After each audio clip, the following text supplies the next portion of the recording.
1 मार्च 2021 को छत्तीसगढ़ के मुख्यमंत्री भूपेश बघेल ने छत्तीसगढ़ विधानसभा में राज्य का 21वां और अपनी सरकार का कौन सा बजट पेश किया है? इसका उत्तर है तीसरा बजट। अगला क्वेश्चन है, वित्तीय वर्ष 2021-22 के छत्तीसगढ़ के इस बजट का आकार कितने हजार करोड़ रुपए का था? इसका आंसर है 97,106 करोड़ रुपए। नेक्स्ट क्वेश्चन है, छत्तीसगढ़ के बजट का आकार 97,106 करोड़ रुपए है। इस बजट में कितना राजस्व घाटा अनुमानित किया गया है? इसका आंसर है 3,702 करोड़ रुपए का राजस्व घाटा। छत्तीसगढ़ के इतिहास में ऐसा कौन सी बार हुआ है कि राज्य का बजट बनाने में सहयोगी के रूप में वित्त सचिव और बजट संचालक दोनों अधिकारी महिला रही हैं? इसका आंसर है पहली बार। अगला क्वेश्चन है, पुलिस फोर्स को जंगल की खबरें देने के लिए बस्तर टाइगर्स के कितने नए पदों की भर्ती की घोषणा बजट में की गई है? इसका आंसर है 2800 पद। अगला क्वेश्चन है, बस्तर डिवीजन के सभी जिलों में तैनात स्पेशल पुलिस फोर्स के जवानों को अब किस नाम से जाना जाएगा? इसका आंसर है बस्तर टाइगर्स के नाम से। वित्तीय वर्ष 2021-22 के छत्तीसगढ़ के बजट में प्रदेश में कितने नए अंग्रेजी माध्यम स्कूल खोले जाने की घोषणा की गई है? इसका आंसर है 119 नए अंग्रेजी माध्यम के स्कूल। अगला क्वेश्चन है, वित्तीय वर्ष 2021-22 के छत्तीसगढ़ के बजट में स्वच्छता दीदी का मानदेय 5,000 रुपये से बढ़ाकर कितना करने की घोषणा की गई है? इसका उत्तर है 6,000 रुपये। अगला क्वेश्चन है, महात्मा गांधी राष्ट्रीय रोजगार गारंटी कानून अर्थात मनरेगा के तहत इस साल राज्य के बजट में कितने रुपए का प्रावधान किया गया है? इसका आंसर है 1,603 करोड़ रुपए का प्रावधान। छत्तीसगढ़ के बजट में राम वन गमन पथ के लिए कितने करोड़ रुपए का प्रावधान किया गया है? इसका उत्तर है 30 करोड़ रुपए का। अगला क्वेश्चन है, छत्तीसगढ़ के बजट में किस स्थान पर नया शासकीय बीएड कॉलेज खोलने की घोषणा की गई है? इसका आंसर है कांकेर में। अगला क्वेश्चन है, छत्तीसगढ़ के नए बजट में राजीव गांधी किसान न्याय योजना के लिए कितने रुपए का प्रावधान किया गया है? इसका उत्तर है 5,703 करोड़ रुपए का। उल्लेखनीय है कि छत्तीसगढ़ सरकार ने पूर्व प्रधानमंत्री राजीव गांधी की पुण्यतिथि यानी 21 मई 2020 को किसानों की आय में वृद्धि करने के लिए राजीव गांधी किसान न्याय योजना शुरू की है। इस योजना में प्रधानमंत्री किसान सम्मान निधि योजना की तरह सहायता राशि सीधे किसानों के बैंक खाते में जमा की जाती है।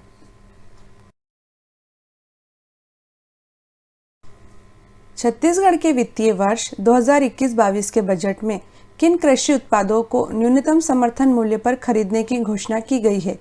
इसका आंसर है कोदो, कुटकी तथा रागी को। नेक्स्ट क्वेश्चन है, छत्तीसगढ़ के नए बजट में किस जिले को भी हवाई सेवा से जोड़ने के लिए हवाई पट्टी के निर्माण की घोषणा की गई है? इसका आंसर है कोरिया जिले को। अगला क्वेश्चन है, छत्तीसगढ़ के नए बजट में किस एयरपोर्ट पर एयर कार्गो हब बनाने की घोषणा की गई है? इसका आंसर है स्वामी विवेकानंद इंटरनेशनल एयरपोर्ट रायपुर पर।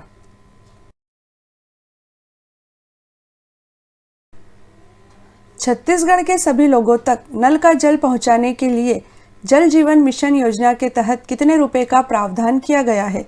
इसका उत्तर है 850 करोड़ रुपए का प्रावधान। अगला क्वेश्चन है, छत्तीसगढ़ के नए बजट में लाख और मछली पालन को कौन सा दर्जा दिया गया है? इसका आंसर है कृषि कार्य का दर्जा। नेक्स्ट क्वेश्चन है, छत्तीसगढ़ के नए बजट में भोपाल की तर्ज पर छत्तीसगढ़ में भी किस भवन के निर्माण की घोषणा की गई है? इसका उत्तर है भारत भवन का निर्माण। गौरतलब है कि भारत भवन भोपाल में स्थित कला केंद्र, सांस्कृतिक केंद्र एवं संग्रहालय है। इसमें कला दीर्घा, ललित कला संग्रह, ऑडिटोरियम, रिहर्सल रूम, भारतीय कविताओं का पुस्तकालय आदि कई चीजें शामिल हैं। भोपाल स्थित भारत भवन के वास्तुकार चार्ल्स कोरिया हैं।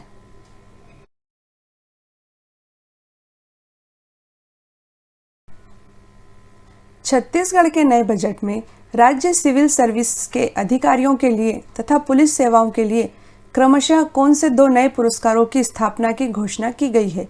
इसका उत्तर है राज्य सिविल सेवा पदक तथा राज्य सेवा पुलिस पदक।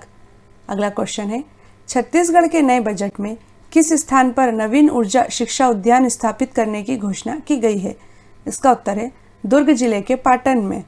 अगला क्वेश्चन है, छत्तीसगढ़ के नए बजट में घोषित ट्रांसजेंडर्स अर्थात तृतीय लिंग के लोगों के पुनर्वास के लिए देश में अपनी तरह का पहला पुनर्वास केंद्र गरिमा गृह के नाम से 1 अप्रैल 2021 से कहां प्रारंभ हुआ है? इसका उत्तर है रायपुर में।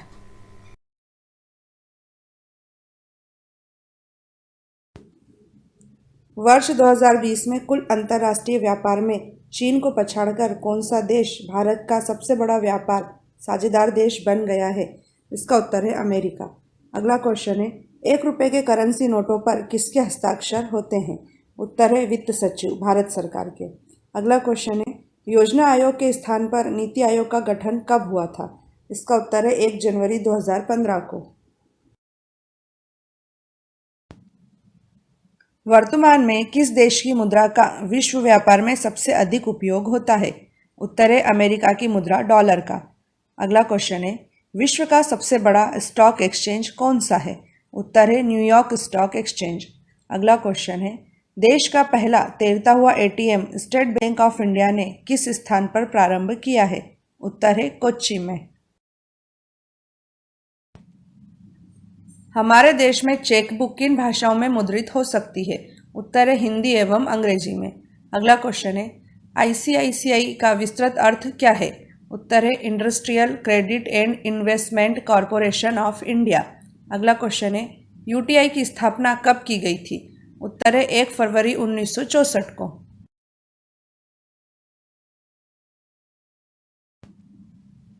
बैंक ऑफ इंडिया का मुख्यालय कहाँ स्थित है? उत्तर है मुंबई में। अगला क्वेश्चन है, 1 जुलाई 1955 को किस बैंक का नाम बदलकर स्टेट बैंक ऑफ इंडिया रखा गया था? उत्तर है इंपीरियल बैंक ऑफ इंडिया। अगला क्वेश्चन है, भारतीय मूल के किस अमेरिकी अर्थशास्त्री को वर्ष 2019 का अर्थशास्त्र का नोबेल पुरस्कार दिया गया है? उत्तर है अभिजीत बैनर्जी को। रिजर्व बैंक ऑफ इंडिया की स्थापना किस वर्ष हुई थी? उत्तर है 1935 में। नेक्स्ट क्वेश्चन है, डेबिट कार्ड पर इक्विवेटेड मंथली इंस्टॉलमेंट अर्थात ईएमआई की सुविधा प्रदान करने वाला पहला भारतीय बैंक कौन सा है? इसका उत्तर है आईसीआईसीआई बैंक। अगला क्वेश्चन है, सामान्यतः बैंक अधिकतम कितनी अवधि के लिए फिक्स्ड डिपॉजिट स्वीकार करते हैं? उत्तर है 10 वर्ष।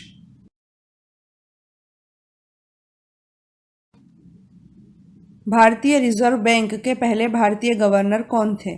उत्तर है चिंतामण द्वारकानाथ देशमुख।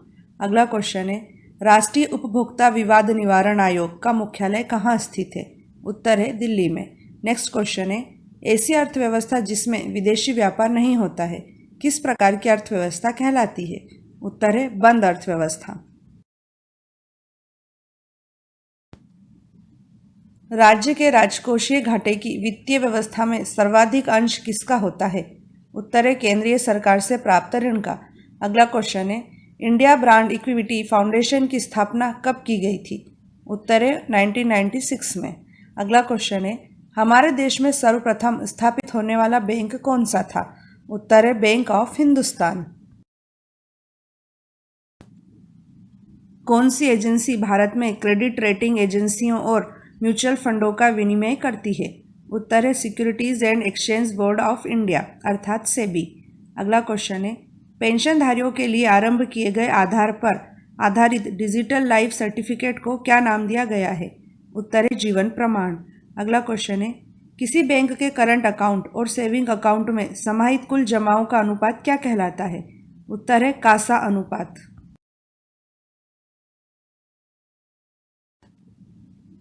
सार्वजनिक क्षेत्र के किस बैंक में न्यू बैंक ऑफ इंडिया का विलय हुआ है? उत्तर है पंजाब नेशनल बैंक। अगला क्वेश्चन है, सेंट्रल बैंक ऑफ इंडिया का मुख्यालय कहाँ स्थित है? उत्तर है मुंबई में।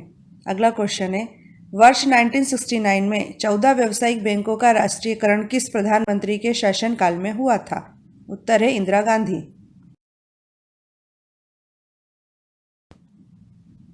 आर्थिक क्षेत्र में प्रयुक्त आईपीओ का विस्तृत अर्थ क्या है? उत्तर है इनिशियल पब्लिक ऑफरिंग। अगला क्वेश्चन है, हेरोड डोमर मॉडल पर भारत की कौन सी पंचवर्षीय योजना आधारित थी? उत्तर है पहली। अगला क्वेश्चन है, भारत की वित्तीय राजधानी कौन सा शहर कहलाता है? उत्तर है मुंबई।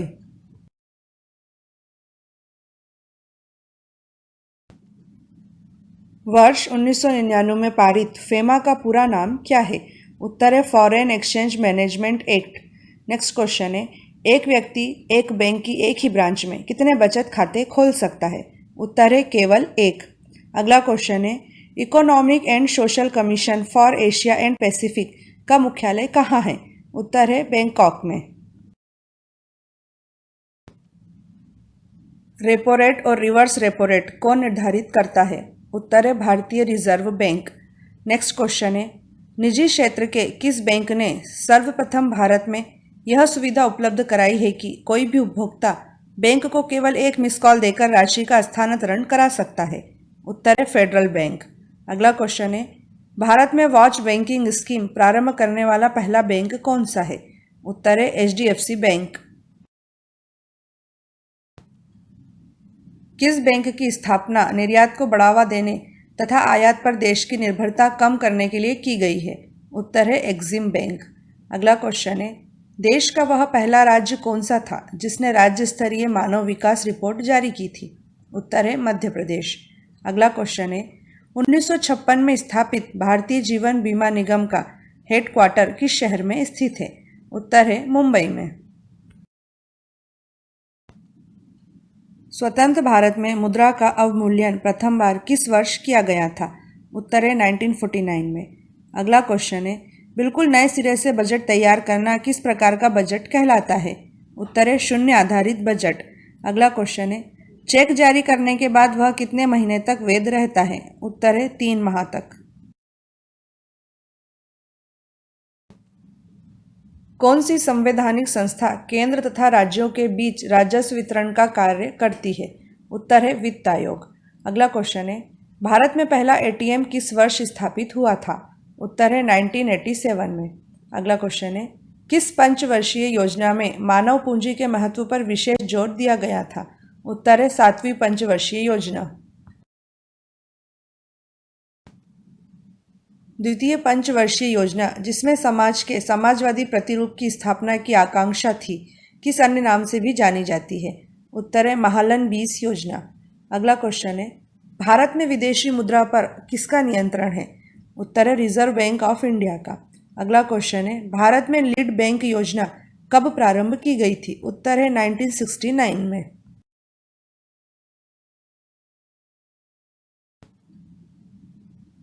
ऐसी मुद्रा जिसमें शीघ्र पलायन कर जाने की प्रवृत्ति हो वह किस प्रकार की मुद्रा कहलाती है? उत्तर है हॉट करेंसी। अगला क्वेश्चन है, इंडियन फाइनेंशियल सिस्टम कोड में कितने कैरेक्टर्स होते हैं? उत्तर है 11 कैरेक्टर्स। नेक्स्ट क्वेश्चन है, सर्वप्रथम स्वतंत्र भारत में आयकर अधिनियम किस वर्ष पारित किया गया था? उत्तर है 1961 में।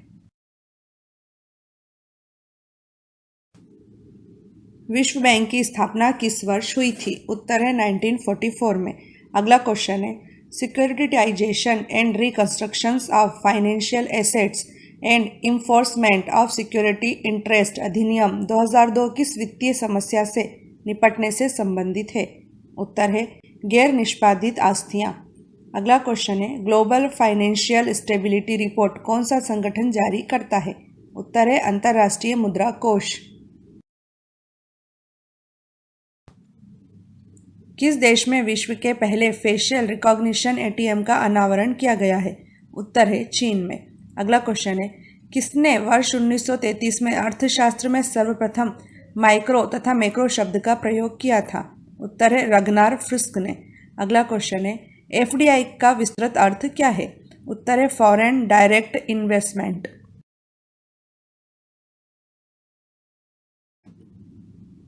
किस भारतीय व्यावसायिक निजी क्षेत्र के बैंक ने देश में सर्वप्रथम चलती फिरती एटीएम सेवा प्रारंभ की थी? उत्तर है आईसीआईसीआई बैंक ने। अगला क्वेश्चन है, वर्ल्ड डेवलपमेंट रिपोर्ट किसका वार्षिक प्रकाशन है? उत्तर है वर्ल्ड बैंक का। अगला क्वेश्चन है, भारत अंतर्राष्ट्रीय मुद्रा कोष का सदस्य किस वर्ष बना था? उत्तर है वर्ष 1945 में।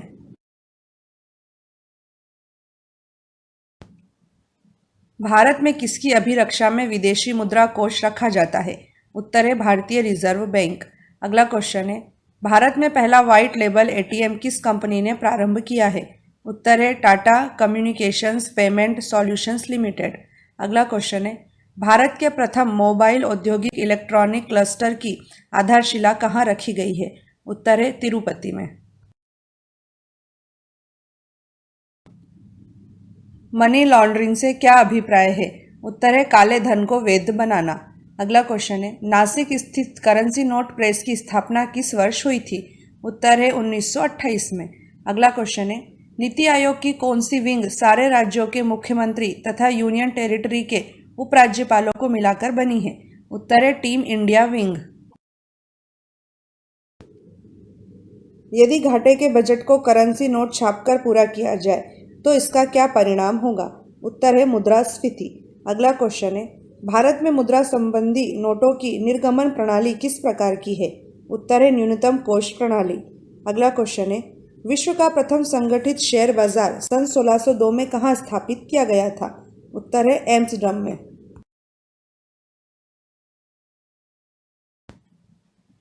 भारत में सहकारी बैंकों का गठन कितने स्तरों वाला है? उत्तर है 3 स्तरों वाला। अगला क्वेश्चन है, वॉल स्ट्रीट का संबंध किस स्टॉक एक्सचेंज से है? उत्तर है न्यूयॉर्क स्टॉक एक्सचेंज।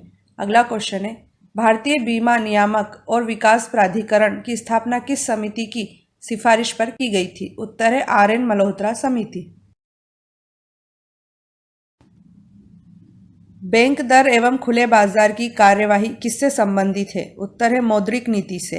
अगला क्वेश्चन है, न्यू डेवलपमेंट बैंक अर्थात ब्रिक्स बैंक का मुख्यालय कहाँ स्थित है? उत्तर है शंघाई में। अगला क्वेश्चन है, एशियाई विकास बैंक का मुख्यालय कहाँ स्थित है? उत्तर है मनीला में।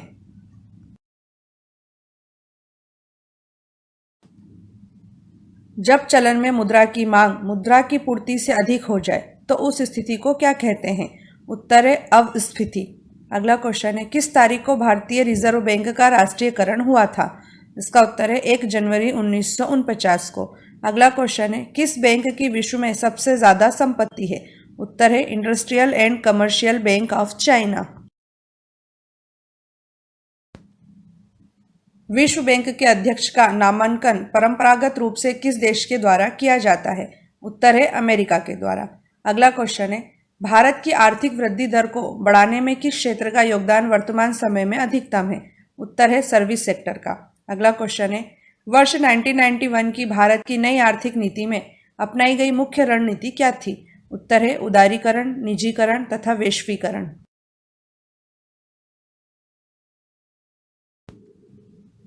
देश में पहली बार किस बैंक ने वायस पासवर्ड सेवा शुरू की है? उत्तर है आईसीआईसीआई बैंक ने। अगला क्वेश्चन है, शेयरों को इलेक्ट्रॉनिक रूप से जिस अकाउंट में रखा जाता है उसे किस नाम से जाना जाता है? उत्तर है डीमैट अकाउंट। अगला क्वेश्चन है, भारत के सभी एटीएम को कौन जोड़ता है? उत्तर है भारतीय राष्ट्रीय भुगतान निगम।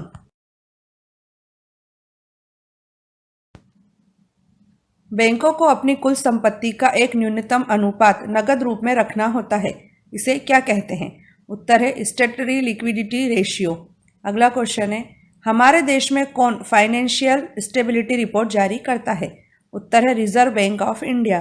अगला क्वेश्चन है, federation of Indian chambers of commerce and industries की स्थापना किस वर्ष हुई थी? उत्तर है 1927 में।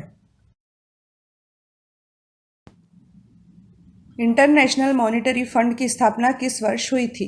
उत्तर है 1945 में। अगला क्वेश्चन है, बिम्स्टेक नामक आर्थिक संगठन की स्थापना किस वर्ष हुई थी? उत्तर है 1997 में। अगला क्वेश्चन है, विश्व व्यापार के प्रमुख प्रहरी की भूमिका निभाने वाले विश्व व्यापार संगठन की स्थापना कब हुई थी? उत्तर है 1995 में। वह मुद्रा जिसकी आपूर्ति मांग की अपेक्षा अधिक हो क्या कहलाती है? उत्तर है सॉफ्ट करेंसी। अगला क्वेश्चन है, किस नीति से बैंक दर संबंधित है? उत्तर है मौद्रिक नीति से। अगला क्वेश्चन है, वर्ष 1998 का अर्थशास्त्र का नोबेल पुरस्कार किस भारतीय अर्थशास्त्री को दिया गया है? उत्तर है अमर्त्य सेन को। भारतीय बैंकों की विदेशों में शाखाएं किस देश में सर्वाधिक हैं? उत्तर है ब्रिटेन में। अगला क्वेश्चन है, 1920 में प्रथम भूमि विकास बैंक की स्थापना किस राज्य में हुई थी? उत्तर है पंजाब में। अगला क्वेश्चन है, सार्वजनिक क्षेत्र के बैंकों में कौन सा बैंक सबसे बड़ा है? उत्तर है भारतीय state bank.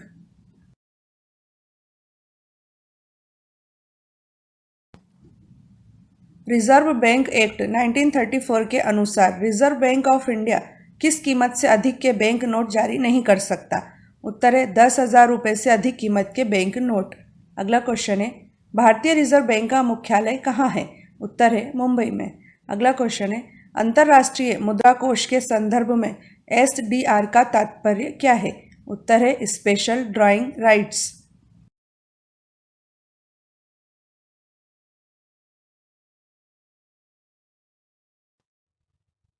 Make in India अभियान किस तारीख से प्रारंभ किया गया है?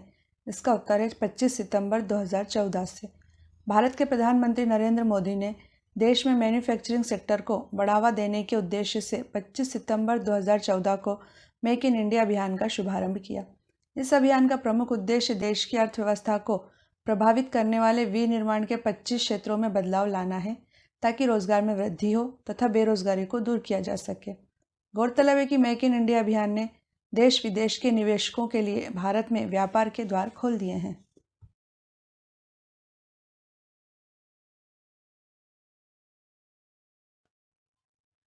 बेटी बचाओ बेटी पढ़ाओ कार्यक्रम का शुभारंभ किस जिले से किया गया था? इसका उत्तर है पानीपत। भारत के प्रधानमंत्री नरेंद्र मोदी ने 22 जनवरी 2015 को हरियाणा के पानीपत जिले से बेटी बचाओ बेटी पढ़ाओ कार्यक्रम का शुभारंभ किया था। यह कार्यक्रम बालिकाओं को जीवित रखने, सुरक्षित रखने, शिक्षित बनाने एवं सशक्त बनाने के लिए समन्वित एवं केंद्रीकृत प्रयास सुनिश्चित करने हेतु शुरू किया गया है। इसे एक राष्ट्रीय अभियान के रूप में सभी राज्यों एवं केंद्र शासित प्रदेशों में क्रियान्वित किया जा रहा है। लैंगिक भेदभाव के कारण बालिकाओं की हत्या रोकना, बालिकाओं का जीवन एवं सुरक्षा सुनिश्चित करना, बालिकाओं की शिक्षा व सहभागिता सुनिश्चित करना इस कार्यक्रम के मूल उद्देश्य हैं।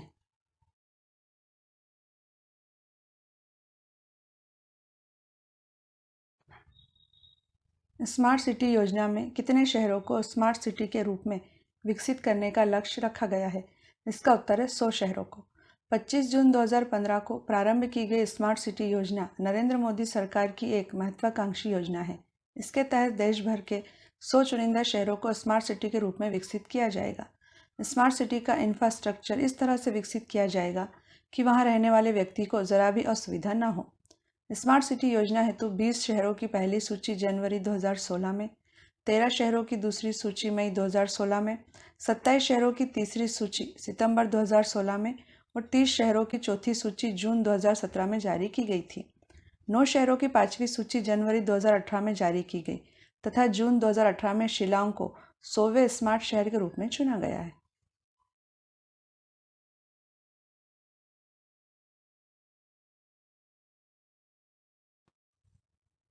आयुष्मान भारत योजना में कितने रुपए का स्वास्थ्य बीमा उपलब्ध कराया जा रहा है? इसका उत्तर है सालाना 5 लाख रुपए का। मोदी केयर के नाम से मशहूर आयुष्मान भारत योजना 1 अप्रैल 2018 से शुरू की गई है। केंद्र सरकार आयुष्मान योजना के तहत देश के 10 करोड़ परिवारों या 50 करोड़ लोगों को सालाना 5 लाख रुपए का स्वास्थ्य बीमा उपलब्ध करा रही है। आयुष्मान भारत योजना को प्रधानमंत्री जन आरोग्य योजना भी कहा जाता है। यह वास्तव में देश के गरीब लोगों के लिए हेल्थ इंश्योरेंस स्कीम है। लाभार्थी सरकार द्वारा सूचीबद्ध निजी अस्पतालों में अपने परिवार का इलाज करा सकेंगे। इसे पूर्व में चल रही राष्ट्रीय स्वास्थ्य बीमा योजना के स्थान पर प्रारंभ किया गया है।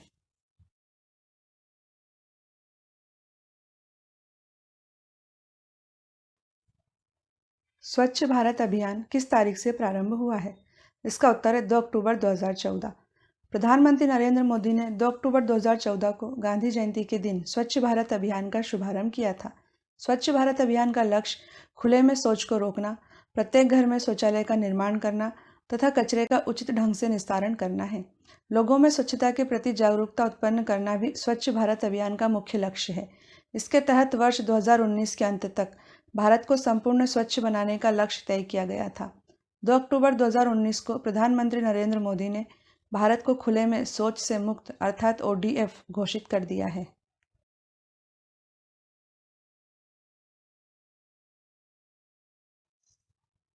जन धन योजना किस तारीख से प्रारंभ हुई है? इसका उत्तर है 28 अगस्त 2014। प्रधानमंत्री जन धन योजना का उद्देश्य देश के सभी परिवारों की बैंक खातों तक पहुंच बनाना है। प्रधानमंत्री जन धन योजना 28 अगस्त 2014 को मोदी सरकार द्वारा प्रारंभ की गई थी। इसके अंतर्गत जीरो बैलेंस पर बैंक खाता खोला जा सकता है। निर्धन लोगों को आर्थिक रूप से सशक्त बनाने हेतु चलाई गई इस योजना में खाता धारकों को 30,000 रुपये का न्यूनतम जीवन बीमा और 1 लाख रुपये का दुर्घटना बीमा दिया जाता है। खाताधारी को एटीएम कार्ड की तरह रुपए डेबिट कार्ड की सुविधा दी जाती है। खाताधारी बैंक से 6 महीने के अंतराल पर 5,000 रुपये की राशि ऋण के तौर पर भी प्राप्त कर सकता है।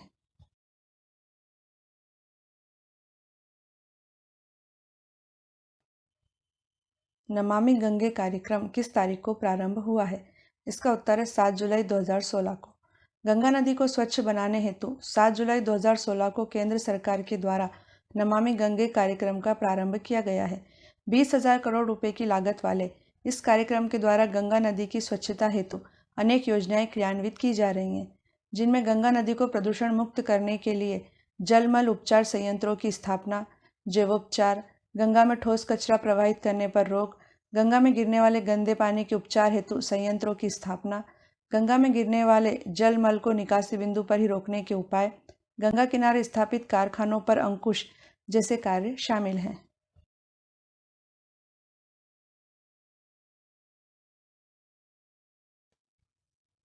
डिजिटल इंडिया मिशन कब शुरू किया गया था? इसका उत्तर है 2 जुलाई 2015 को। सभी सरकारी सेवाएं जन सामान्य को इलेक्ट्रॉनिक तरीके से मुहैया कराने हेतु सरकारी कामकाज का डिजिटलीकरण करने के उद्देश्य से 2 जुलाई 2015 को डिजिटल इंडिया मिशन की शुरुआत की गई थी। मिशन के तहत भारत को डिजिटल बनाने हेतु विशेष ध्यान दिया जा रहा है। 1 लाख करोड़ रुपए की लागत वाले इस मिशन के 2020 तक पूरे होने का लक्ष्य रखा गया है। यह देश का एक सफल मिशन है और डिजिटल साक्षरता तथा विभिन्न कार्यक्रमों के माध्यम से तेजी के साथ अपने लक्ष्य की ओर बढ़ रहा है।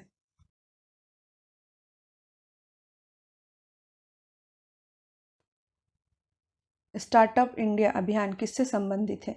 इसका उत्तर है नए उद्यमों से। 16 जनवरी 2016 को उत्तर प्रदेश के नोएडा से नए उद्यमों को बढ़ावा देने के उद्देश्य से स्टार्टअप इंडिया अभियान का प्रारंभ किया गया। योजना का मुख्य उद्देश्य छोटे शहरों व गांवों के युवाओं को लाभ पहुंचाना है।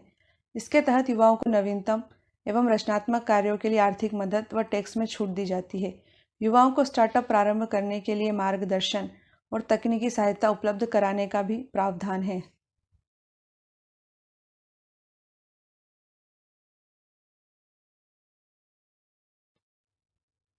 स्टैंड अप इंडिया अभियान किससे संबंधित है? इसका उत्तर है उद्यमशीलता को प्रोत्साहन। उत्तर प्रदेश के नोएडा से 5 अप्रैल 2016 को प्रधानमंत्री नरेंद्र मोदी ने स्टैंड अप इंडिया अभियान की शुरुआत की। इस योजना का लक्ष्य ऋण देकर वंचितों और दलितों को उद्यमशीलता हेतु प्रोत्साहित करके मुख्य धारा में लाना है। केंद्र सरकार की इस योजना के अंतर्गत 10 लाख रुपए से 1 करोड़ रुपए तक का ऋण अनुसूचित जाति, अनुसूचित जनजाति और महिलाओं को प्रदान किया जाता है।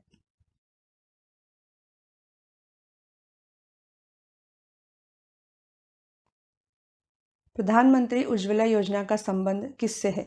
इसका उत्तर है एलपीजी कनेक्शन से। नरेंद्र मोदी के द्वारा प्रधानमंत्री उज्ज्वला योजना 1 मई 2016 को उत्तर प्रदेश के बलिया जिले से आरंभ की गई। इस योजना का लक्ष्य गरीबी रेखा से नीचे जीवन यापन करने वाले 5 करोड़ लोगों को रसोई गैस कनेक्शन प्रदान करना था। योजना के अंतर्गत गरीबी रेखा से नीचे जीवन यापन करने वाले परिवार को प्रत्येक एलपीजी कनेक्शन के लिए 1,600 रुपये प्रदान किए जाते हैं। यह देश की पहली ऐसी योजना है जिसके माध्यम से देश में निर्धनतम परिवार की करोड़ों महिलाओं को लाभ पहुंचाया जा रहा है। बीपीएल परिवारों को 5 करोड़ गैस कनेक्शन प्रदान किए जाने के लक्ष्य वाली इस योजना में 2019 के अंत तक रिकॉर्ड 8 करोड़ से अधिक गैस कनेक्शन प्रदान किए जा चुके हैं।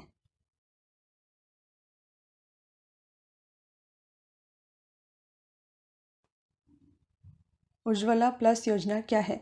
इसका उत्तर है एलपीजी सब्सिडी छोड़ने से।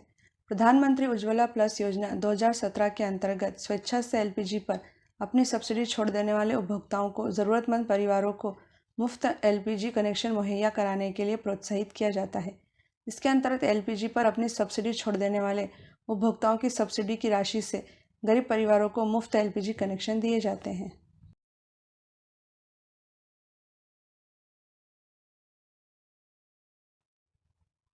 उजाला योजना में कार्बन उत्सर्जन में कितने प्रतिशत कमी लाने का लक्ष्य रखा गया है? इसका उत्तर है 30 से 31%।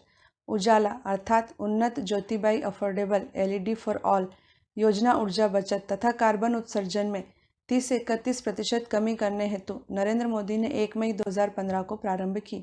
इस योजना के अंतर्गत बिजली की बचत हेतु कम मूल्य पर एलईडी बल्ब दिए जाते हैं।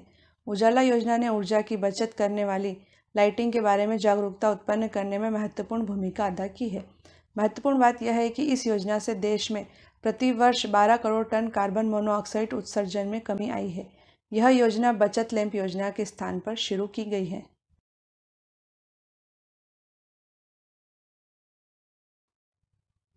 दीनदयाल उपाध्याय अंत्योदय योजना का मुख्य उद्देश्य क्या है? इसका उत्तर है कौशल विकास। 25 सितंबर 2014 को प्रारंभ की गई दीनदयाल उपाध्याय अंत्योदय योजना का उद्देश्य कौशल विकास और अन्य उपायों के माध्यम से आजीविका के अवसरों में वृद्धि कर शहरी और ग्रामीण गरीबी को कम करना है।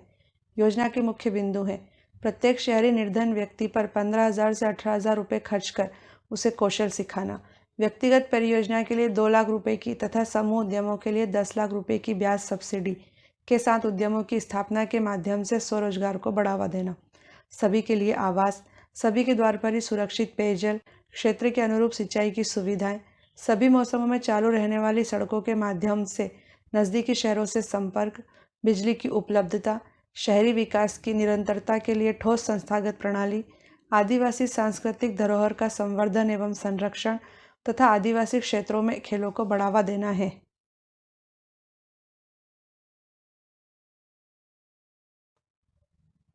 राष्ट्रीय रुर्बन मिशन की शुरुआत किस वर्ष की गई है? इसका उत्तर है 2016 में। भारत के प्रधानमंत्री नरेंद्र मोदी ने 21 फरवरी 2016 को छत्तीसगढ़ के राजनांदगांव जिले के कुरुभात गांव से राष्ट्रीय रुर्बन मिशन का शुभारंभ किया था। राष्ट्रीय रुर्बन मिशन के तहत ग्रामीण क्षेत्रों में आधारभूत सेवाओं में वृद्धि तथा सुविधाएं प्रदान कर गांवों का विकास करना है।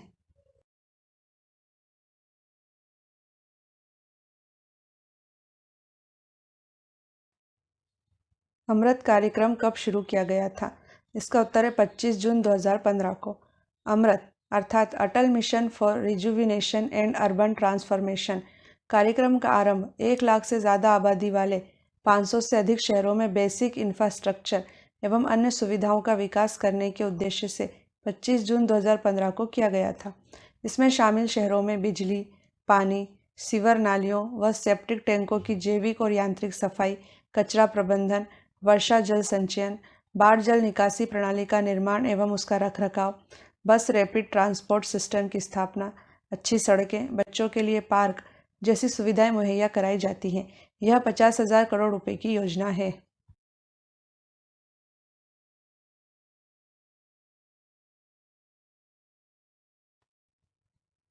सुगम्य भारत अभियान किसके लिए शुरू किया गया है? इसका उत्तर है विकलांगों के लिए। सुगम्य भारत अभियान का आरंभ प्रधानमंत्री नरेंद्र मोदी द्वारा 3 दिसंबर 2015 को अंतर्राष्ट्रीय विकलांग दिवस के दिन किया गया था।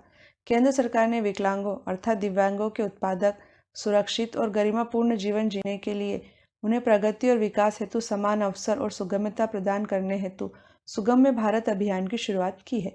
सुगम्य भारत अभियान विकलांगों के लिए सभी प्रकार की सुगम्यता प्रदान करने हेतु और 3 स्तंभों निर्माण परिवेश, सार्वजनिक परिवार तथा सूचना एवं संचार प्रौद्योगिकियों पर जोर देते हुए एक सक्षम और बाधा मुक्त वातावरण बनाने हेतु एक राष्ट्रव्यापी अभियान है।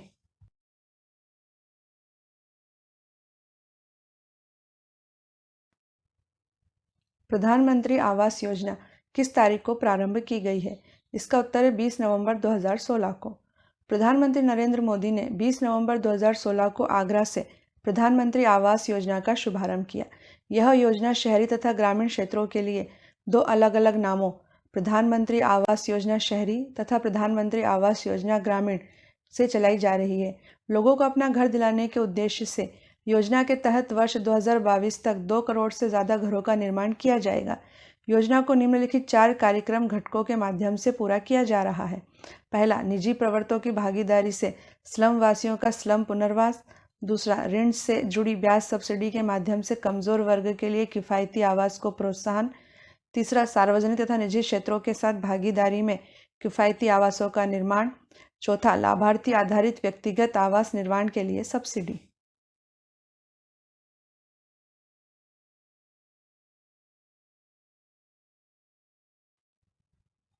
प्रधानमंत्री मुद्रा योजना का संबंध किससे है? इसका उत्तर है बैंक ऋण। प्रधानमंत्री मुद्रा अर्थात micro units development and refinance agency limited योजना एक बैंक ऋण योजना है जो लघु उद्यमों, कंपनियों व स्टार्टअप्स को वित्तीय सहायता उपलब्ध कराने के लिए 8 अप्रैल 2015 को प्रारंभ की गई थी। इस योजना के अंतर्गत 3 श्रेणियों में ऋण दिया जाता है। पहली है शिशु। इसके अंतर्गत नए उद्यमियों को व्यापार प्रारंभ करने हेतु 50,000 रुपये तक का ऋण दिया जाता है। दूसरी है किशोर। इसके अंतर्गत उन उद्योगों को 50,000 से 5 लाख रुपए तक का ऋण दिया जाता है जो प्रारंभ तो हो गए हैं पर अभी स्थापित नहीं हो पाए हैं। तीसरी है तरुण। इसके अंतर्गत स्थापित हो चुके लघु उद्योगों को व्यापार वृद्धि हेतु 10 लाख रुपए तक का ऋण उपलब्ध कराया जाता है।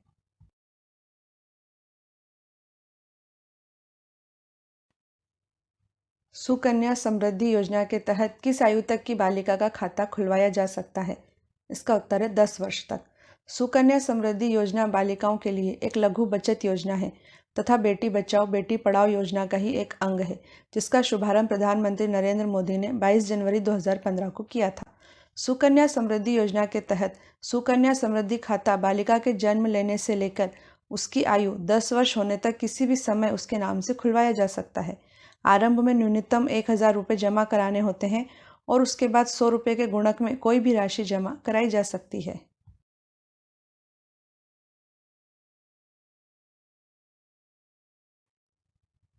नई मंजिल योजना का संबंध किससे है?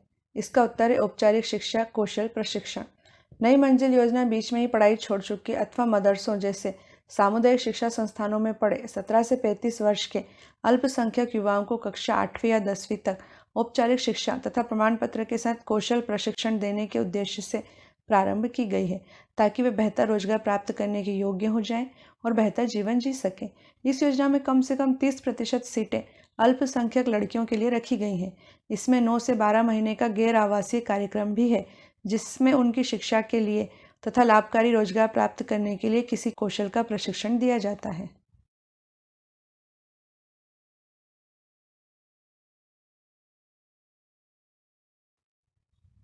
सागरमाला राष्ट्रीय परिप्रेक्ष्य योजना किस तारीख को प्रारंभ हुई है? इसका उत्तर है 14 अप्रैल 2016 को। 14 अप्रैल 2016 को प्रधानमंत्री नरेंद्र मोदी ने सामुद्रिक भारत सम्मेलन के शुभारंभ के अवसर पर सागरमाला राष्ट्रीय परिप्रेक्ष्य योजना प्रारंभ की। सागरमाला सरकार का एक प्रमुख कार्यक्रम है, जिसका उद्देश्य देश में बंदरगाहों की अगुवाई में विकास को गति प्रदान करना है। इस कार्यक्रम से लॉजिस्टिक्स लागत में लगभग 35,000 करोड़ रुपए की वार्षिक बचत हो सकती है। साथ ही वर्ष 2025 तक भारत का व्यापारिक निर्यात बढ़कर 110 अरब डॉलर तक होने की संभावना है। इस योजना के माध्यम से लगभग 1 करोड़ नए रोजगार अवसर पैदा होने का अनुमान है।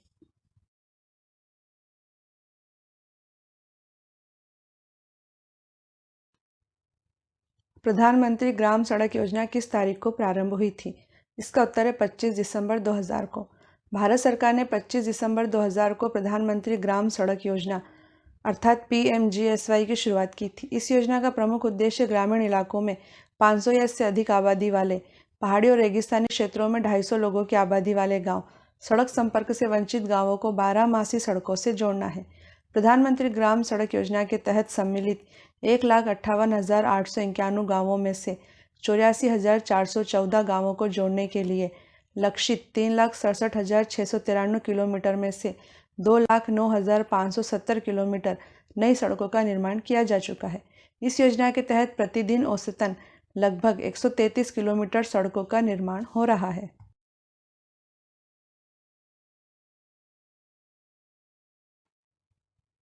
ई नाम योजना किससे संबंधित है? इसका उत्तर है किसानों को उनकी उपज का उचित मूल्य दिलाने से।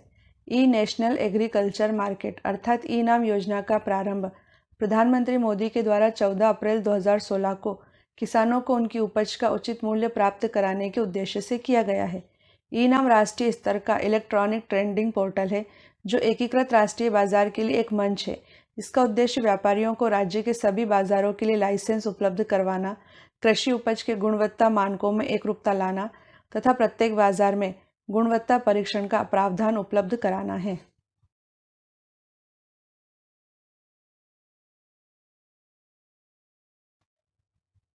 उड़ान योजना का संबंध किससे है? इसका उत्तर है सस्ती हवाई सेवा। उड़ान यानी उड़े देश का आम नागरिक योजना देश के आम नागरिकों को सस्ते में हवाई सफ़र कराने के मकसद से शुरू की गई है। इस योजना के तहत छोटे शहरों को हवाई सेवाओं से जोड़ा जाएगा। पहली सेवा शिमला और दिल्ली के बीच प्रारंभ की गई थी, जिसका शुभारंभ 27 अप्रैल 2017 को प्रधानमंत्री नरेंद्र मोदी ने शिमला के जुव्वरहट्टी हवाई अड्डे से किया था।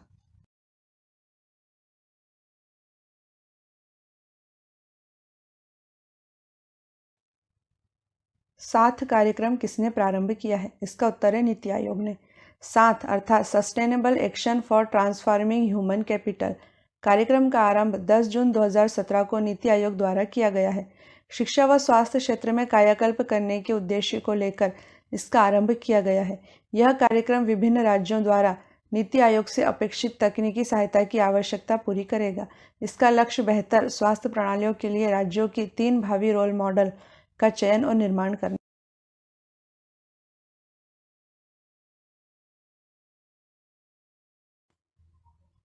सेतु भारतम परियोजना का संबंध किससे है?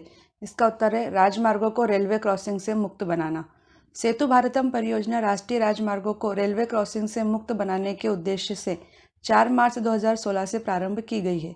इसका लक्ष्य सभी राष्ट्रीय राजमार्गों को रेलवे क्रॉसिंग से मुक्त बनाना है, ताकि उन पर आवाजाही सुगम हो सके। इस परियोजना के तहत 20,800 करोड़ रुपए की लागत से 208 रेलवे ओवरब्रिज तथा रेलवे अंडरब्रिज का निर्माण किया जाएगा। साथ ही लगभग 1500 पुराने और खस्ताहाल पुलों को लगभग 30,000 करोड़ रुपए की लागत से चरणबद्ध तरीके से मजबूत बनाकर सुधारा जाएगा।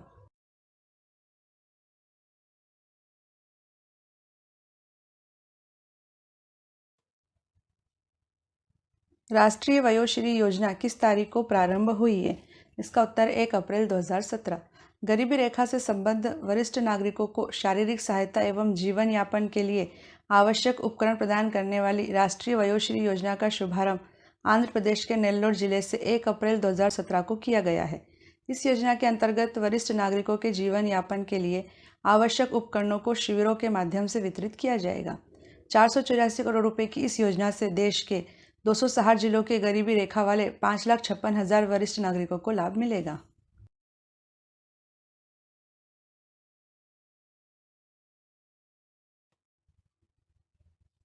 हृदय योजना का संबंध किससे है? इसका उत्तर है विरासत स्थल संरक्षण से। हृदय अर्थात heritage city development and augmentation योजना 21 जनवरी 2015 को प्रारंभ की गई थी। हृदय योजना विरासत शहरों में स्थित ऐतिहासिक इमारतों के संरक्षण, संवर्धन और इन शहरों में आर्थिक गतिविधियों के विकास से संबंधित है।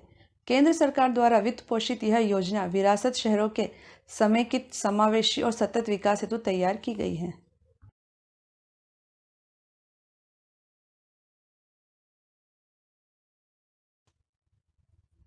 समग्र शिक्षा अभियान कार्यक्रम कब शुरू किया गया था? इसका उत्तर है 24 मई 2018 को। 24 मई 2018 को आरंभ किए गए समग्र शिक्षा अभियान कार्यक्रम के माध्यम से स्कूली शिक्षा को गुणवत्तापूर्ण बनाने पर जोर दिया जा रहा है। योजना के तहत शिक्षा में तकनीकी प्रयोग बढ़ाकर विद्यार्थियों और शिक्षकों को अधिक सशक्त बनाया जाएगा। योजना में बालिका शिक्षा पर फोकस किया गया है। इस अभियान में पूर्व में चल रही 3 योजनाओं सर्व शिक्षा अभियान, राष्ट्रीय माध्यमिक शिक्षा अभियान और समग्र शिक्षा अभियान को समाहित कर दिया गया है। इसका उद्देश्य बच्चों को गुणवत्तापूर्ण शिक्षा प्रदान करने के साथ उन्हें समग्र रूप से विकास की ओर अग्रसर करना है।